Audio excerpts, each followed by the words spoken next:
કે ગુજકેટ એક્ઝામનો કોઈ MCQ એવો નહીં હોય કે જેનો કન્સેપ્ટ તમને આ નોટ્સમાં ના મળે. જે નિંજા નોટ્સ છે બહુ જ પ્રોપર ટાઈમ લઈને અમે તમારી માટે રેડી કરી છે, બહુ જ ડિટેલમાં રેડી કરી છે.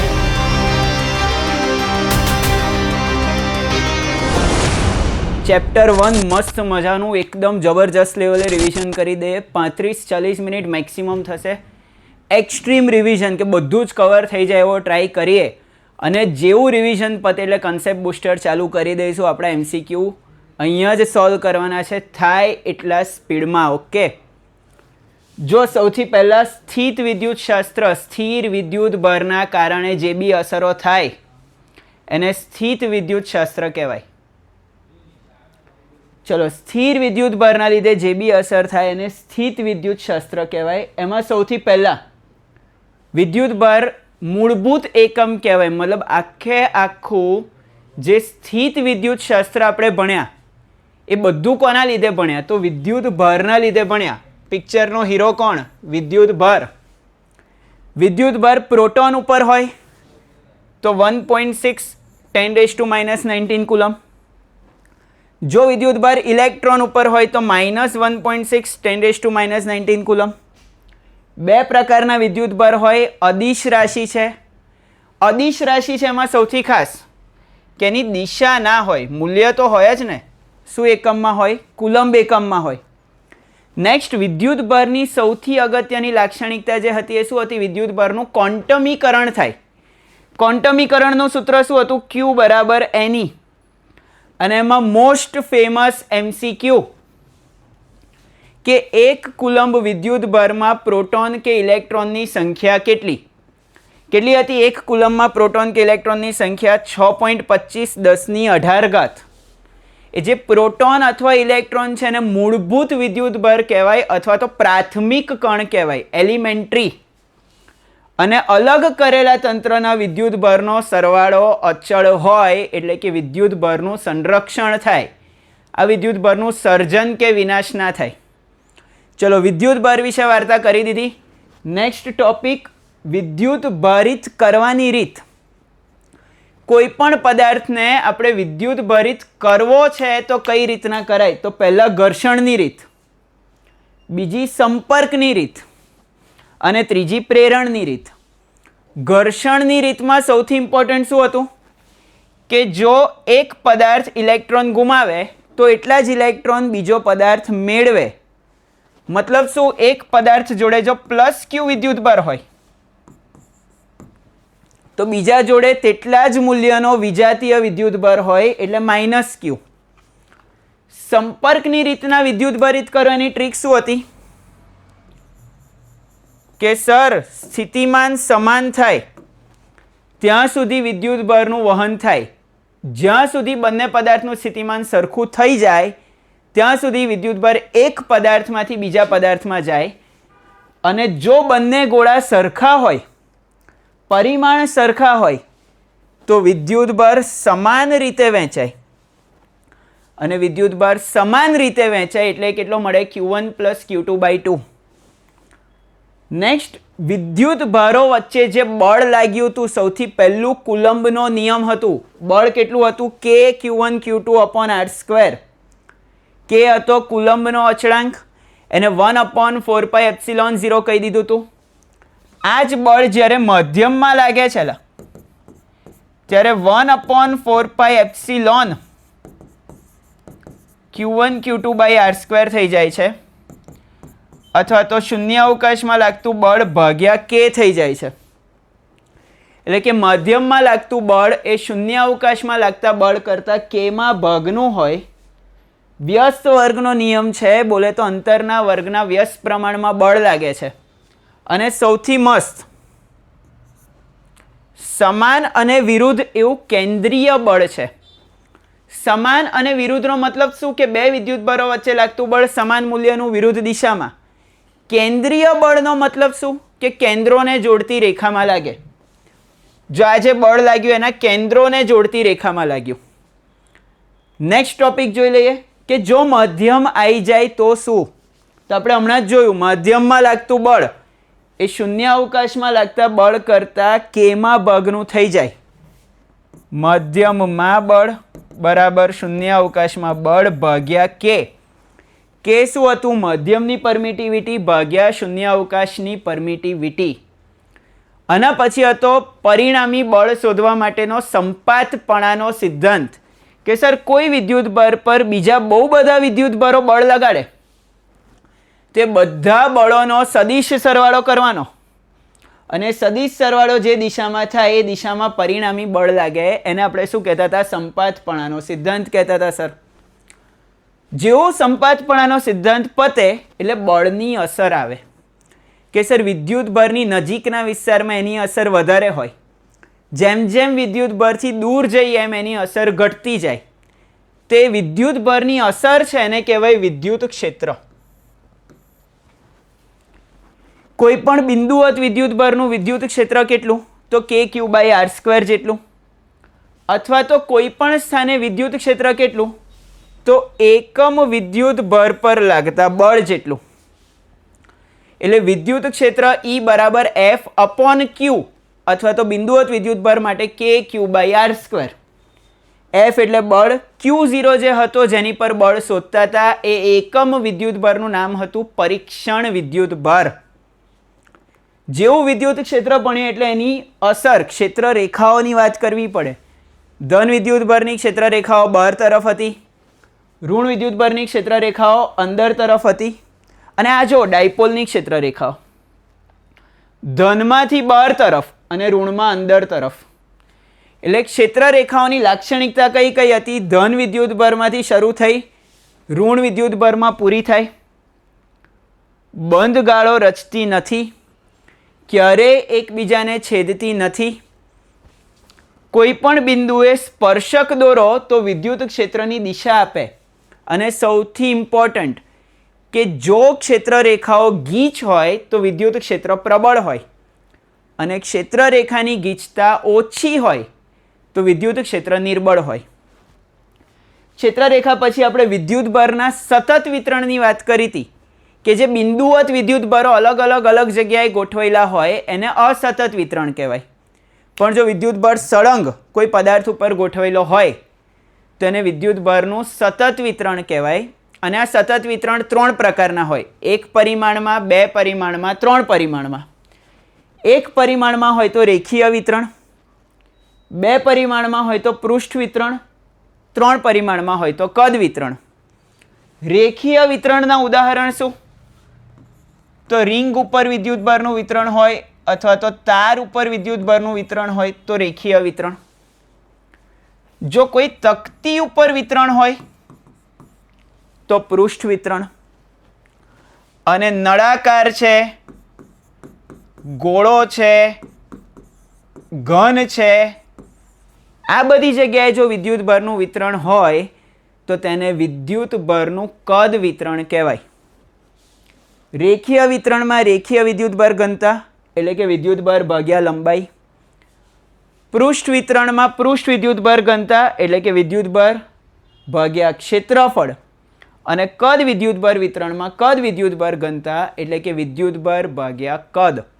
હવે બોર્ડવાળા પેપર એટલું ટફ કાઢે છે ને કે આનો એકમ પૂછાય છે. 2026માં બોર્ડમાં રેખીય વિદ્યુત ભાર ઘનતાનો એકમ MCQમાં પૂછાયો હતો. આટલું તો અઘરું પેપર હોયલા બોર્ડનું. તો એકમ સિમ્પલ છે સર, Q/L એટલે કુલંબ પ્રતિ મીટર, Q/S એટલે કુલંબ પ્રતિ મીટર સ્ક્વેર. અને કદ વિદ્યુત ભાર ઘનતાનો એકમ શું થઈ ગયો? કુલંબ પ્રતિ મીટર ક્યુબ.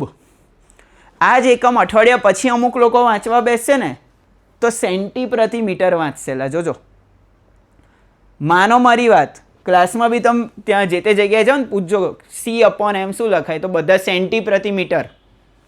ભાઈ આ સેન્ટી પ્રતિ મીટર નથી, કુલંબ પ્રતિ મીટર છે. ચલો એકમ ક્લિયર થઈ ગયા. નેક્સ્ટ વાત કરીએ ભાઈ જબરજસ્ત વિદ્યુત ડાયપોલ. ડાયપર નહીં હો, ડાયપોલ, દ્વિધ્રુવી. ધન અને ઋણ વિદ્યુત ભારો જ્યારે નિશ્ચિત અંતરે હોય ત્યારે બનતી રચનાને ડાયપોલ કહેવાય. એક સ્ટુડન્ટે હમણાં છેલ્લે કમેન્ટ કરી હતી સર ડાયપરનું વિદ્યુત ક્ષેત્ર શીખવાડો ને. મેં કીધું ડાયપરનું ક્ષેત્ર કઈથી શીખવાડું લા? ડાયપર તો નાના છોકરાને પહેરાવવાનું હોય એનું ક્ષેત્ર. એટલે થોડુંક સમજીને ગુજરાતી ડાયપોલ દ્વિધ્રુવી, ડાય એટલે દ્વિ, પોલ એટલે ધ્રુવ. તો ભાઈ ડાયપોલનું ક્ષેત્ર જોઈતું હોય તો પહેલાં ડાયપોલ મોમેન્ટ આવડવી જોઈએ. ડાયપોલ મોમેન્ટ શું? તો સર વિદ્યુતભાર ગુણ્યા બે વિદ્યુતભારો વચ્ચેનું અંતર. પાછી સદિશ રાશિ, તો એની દિશા કઈ?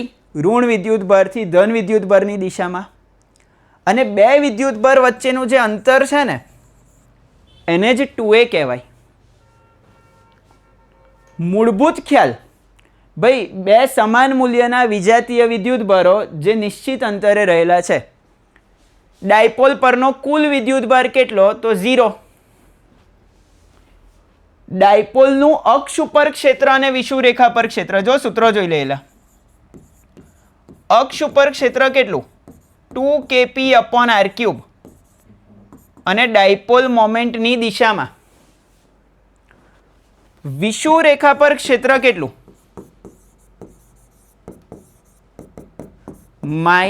-kp/r3. મતલબ કે ડાયપોલ મોમેન્ટની વિરુદ્ધ દિશામાં ડાયપોલની અક્ષ ઉપર વિદ્યુત ક્ષેત્ર, ડાયપોલ મોમેન્ટની દિશામાં વિષુવરેખા પર ક્ષેત્ર, ડાયપોલ મોમેન્ટની વિરુદ્ધ દિશામાં. પાછા અમુક લોકો હજી ડાયપોલ નહીં બોલે. હો, ગુજરાતી લોકો આપણા જેવા જબરજસ્ત. મેં આટલું કીધું ડાયપોલ ડાયપોલ ડાયપોલ તો એ બોલશે તો ઘરે ડાયપર જ. ઘરે તમારા પેરેન્ટ્સ પૂછે કે આ લેક્ચરમાં શું ભણ્યા, ધ્રુમિલ સરે શું ભણાયું, અને કોઈ કે સરે તો આજે ડાયપર વિશે ભણાયું. ડાયપરનો કુલ સરવાળો 0 થાય. પેરેન્ટ્સ બી કહેશે પૈસા બરબાદ હો ગયા હમારા, 12મા ધોરણમાં આવીને ડાયપર ભણવું પડે છે. તો ભાઈ ડાયપર નથી, ડાયપોલ છે. અને ડાયપોલનો સરવાળો 0 નથી, ડાયપોલના વિદ્યુતભારોનો સરવાળો 0 છે. જો ભાઈ બાહ્ય ક્ષેત્રમાં વિદ્યુતભારિત કણની ગતિ, જ્યારે પણ વિદ્યુતભારિત કણને બાહ્ય ક્ષેત્રમાં મૂકીએ આપણે ત્યારે એની પર કેટલું બળ લાગે? તો Q × E જેટલું. જો ભાઈ F બરાબર Q × E લાગે, વિદ્યુતભાર ધન હોય તો બળ અને વિદ્યુત ક્ષેત્ર સમાન દિશામાં હોય. વિદ્યુતભાર ઋણ હોય તો બળ અને વિદ્યુત ક્ષેત્ર વિરુદ્ધ દિશામાં હોય. એટલે કે ધન વિદ્યુતભાર પર લાગતું બળ વિદ્યુત ક્ષેત્રની દિશામાં અને ઋણ વિદ્યુતભાર પર લાગતું બળ વિદ્યુત ક્ષેત્રની વિરુદ્ધ દિશામાં. હવે આવા વિદ્યુત ક્ષેત્રમાં કણનો પ્રવેગ કેટલો? તો સર ન્યૂટન ભાઈએ જતા જતા કીધું હતું કે પ્રવેગ બરાબર બળ ભાગ્યા દળ. તો A બરાબર QE/m. QE એટલે બળ, m એટલે દળ. અને આવા કણને હું સ્થિર કરું છું, કોઈ વિદ્યુત ક્ષેત્રમાં મૂકી દઉં છું, તો એની t સમય બાદ ઝડપ કેટલી? તો આ સૂત્ર કેમનું લાયા જુઓ લા. V બરાબર V0 + AT પરથી એને મેં મૂકી દીધો એટલે પ્રારંભિક ઝડપ 0 અને પ્રવેગ મળી ગયો QE/m. હવે જ્યારે ડાયપોલ વિદ્યુત ક્ષેત્ર સાથે થીટા ખૂણો બનાવે, જ્યારે બી આ ડાયપોલ નિયમિત વિદ્યુત ક્ષેત્ર સાથે થીટા ખૂણો બનાવે ત્યારે શું થાય? તો સર ત્યારે એની પર ટોર્ક લાગે PE sin θ જેટલું. થીટા 0 ડિગ્રી હોય તો ટોર્ક 0 હોય, એને સ્થાયી સંતુલન કહેવાય. થીટા 180 ડિગ્રી હોય ત્યારે પણ ટોર્ક 0 હોય, એને અસ્થાયી સંતુલન કહેવાય. અને થીટો 90 ડિગ્રી હોય ત્યારે ટોર્ક મહત્તમ હોય PE. અને જ્યારે બી આ ટોર્ક મહત્તમ હોય એ સ્થિતિને થિયરિટિકલી બોલવું હોય તો શું બોલાય? કે ડાયપોલ વિદ્યુત ક્ષેત્રને લંબ રૂપે રહેલી છે. તો જ્યારે પણ આ ડાયપોલ વિદ્યુત ક્ષેત્રને લંબ રૂપે રહેલી હોય ત્યારે ટોર્ક મહત્તમ થાય. નેક્સ્ટ જોઈ લઈએ ભાઈ વિદ્યુત ફ્લક્સ. આ ચેપ્ટરમાં સૌથી અગત્યની અદિશ રાશિ એટલે વિદ્યુત ફ્લક્સ. કેમ કે E અને S, જો ES cos θ એ ડોટ પ્રોડક્ટ છે, એને E.S લખાય. ફ્લક્સનો એકમ શું? તો વિદ્યુત ક્ષેત્રનો એકમ ન્યૂટન પ્રતિ કુલમ, ક્ષેત્રફળનો એકમ મીટર સ્ક્વેર. એટલે ફ્લક્સનો એકમ થઈ ગયો ન્યૂટન મીટર સ્ક્વેર પ્રતિ કુલમ. ફ્લક્સ એ પૃષ્ઠમાંથી પસાર થતી ક્ષેત્રરેખાઓની કુલ સંખ્યા માપે, મતલબ કે કોઈ પણ સપાટીને લંબરૂપે જે ક્ષેત્રરેખાઓની સંખ્યા મળે એને ફ્લક્સ કહેવાય. અને તે કેવી રાશિ છે? અદિશ રાશિ છે. ચલો નેક્સ્ટ જોઈ લઈએ ભાઈ કે ગોસનો નિયમ કે કોઈ પણ બંધ સપાટી વડે ઘેરાતો વિદ્યુતભાર Q હોય તો ફ્લક્સ કેટલું મળે? Q/ε0. જો વિદ્યુતભારોનો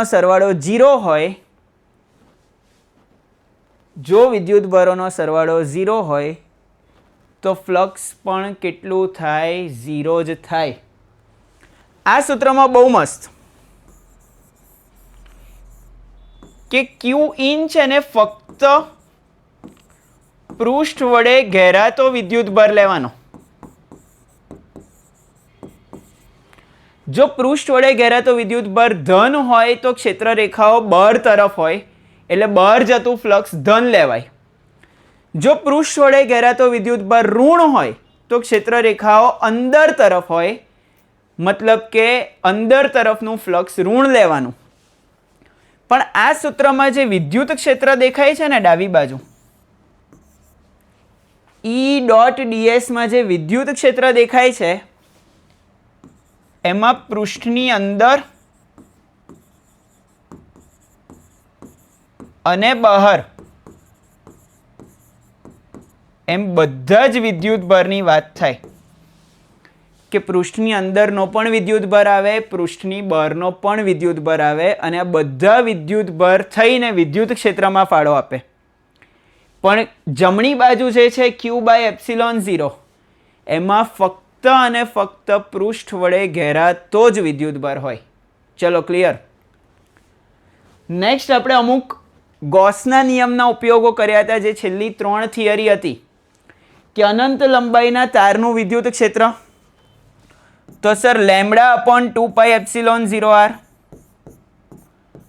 અથવા તો 2k λ/r, મતલબ વિદ્યુત ક્ષેત્ર અંતરના વ્યસ્ત પ્રમાણમાં છે.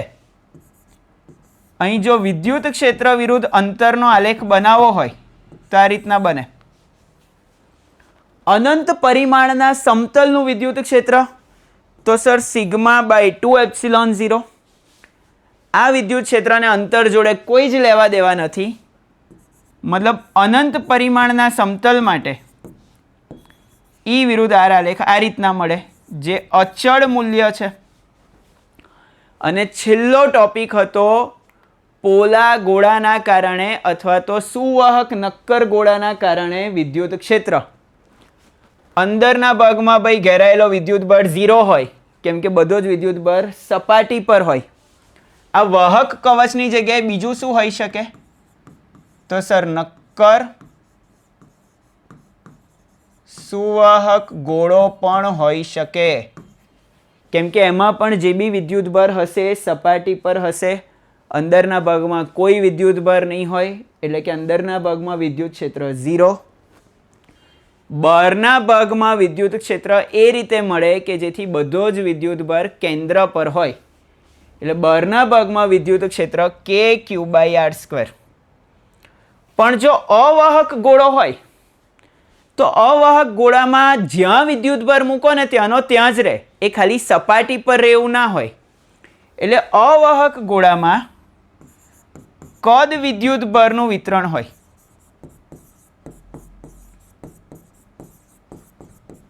અને આ કદ વિદ્યુતભારના વિતરણના લીધે બહારના ભાગમાં કોઈ ફરક ના પડ્યો. જો ગોળાની બહારના ભાગમાં kq/r² જ રહ્યું વિદ્યુત ક્ષેત્ર, મતલબ એવી જ રીતના મળ્યું કે જેથી બધો વિદ્યુતભાર ક્યાં હોય? ગોળાના કેન્દ્ર પર. જે ફરક પડ્યો એ અંદરના ભાગમાં પડ્યો.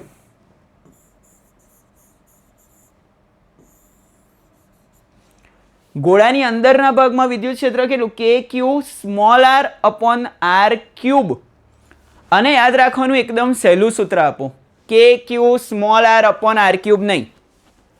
કદ વિદ્યુતભાર ઘનતા ρ યાદ છે? તો ρr/3ε0. જ્યાં આર કેન્દ્રથી અંતર છે. એટલે ગોળાની અંદરના ભાગમાં વિદ્યુત ક્ષેત્ર શોધવાનું સરળ સસ્તું સિમ્પલ સ્વરૂપ રો આર છેદમાં 3 એપ્સિલોન 0, જ્યાં આર કેન્દ્રથી અંતર. હવે જો પોલા ગોળાની વાત કરીએ તો અંદરના ભાગમાં ક્ષેત્ર 0 હતું અને બહારના ભાગમાં 1/r² વડે બદલાતું હતું. જ્યારે નક્કર અવાહક ગોળાની વાત કરીએ તો અંદરના ભાગમાં વિદ્યુત ક્ષેત્ર એ અંતરના સમપ્રમાણમાં હોય છે, મતલબ કે ઈ ચલે છે આર, અને બહારના ભાગમાં 1/r² પ્રમાણે બદલાય છે. ચલો ક્લિયર થઈ ગયું દરેકને, હા કે ના?